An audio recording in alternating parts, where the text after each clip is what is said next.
10. Leopold II of Belgium. This Belgian emperor was obsessed with colonialism, and he did everything so Belgium would have as much colonies as it was possible. After conquering an enormous part of African continent, he put all of the people living there into slavery. Basically, he made a low-paying manpower to supply Belgium for all of his life, at least. 9. Saddam Hussein, the president of Iraq. Saddam Hussein committed many crimes that infected not only the countries he was in war with, but also the people of Iraq. He was aggressively fighting the minorities that were against him and caused deaths of many civilians. He was also accused of being connected to Al-Qaeda and ended up being executed for his crimes. 8. Kim Il-sung, probably one of the strongest personality cults anyone has ever had, belongs exactly to Kim Il-sung, who is one of the most brutal dictators of all time.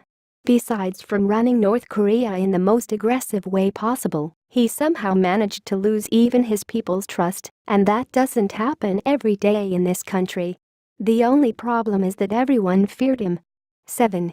Hideki Tojo, being completely obsessed with control. Hideki Tojo, the former leader of Japan, called himself a minister for 5 different areas. There's no one that could possibly be that incompetent and be egocentric. He was also a hardcore nationalist, separating the pure-blood Japanese against ones whose blood was mixed. He was definitely the ugliest part of Japan's history. 6. Nicholas II of Russia. If you have in mind that he was more familiar by his nickname Bloody Nicholas, you can probably sense all of his horrors. He had to leave the throne for more than one reason. First, he brought the country to the economical collapse, and second, he was the reason for more than 3 million lives of his people. He was definitely bloody. 5. Yahya Khan. Although the first Pakistan's free election were held during the presidency of Yahya Khan, it still meant nothing for his cruel dictatorship. He was accused of encouraging war aggression towards his opponent civilians, and it ended up with a war in which many of the soldiers' lives were lost. He was forced to resign, but unfortunately, it happened too late. 4. Joseph Stalin, world's most famous president of the Soviet Union, was famous for his purges, where he would get released of everyone who he didn't like in particular in a short period of time. His economical and industrial reforms led his country only to starving and dying. More than 10 million people lost their lives during his cruel and horrible dictatorship. 3. Adolf Hitler, the name you've all heard of before. Adolf Hitler was the world's most hated dictator for purposely destroying one whole nation.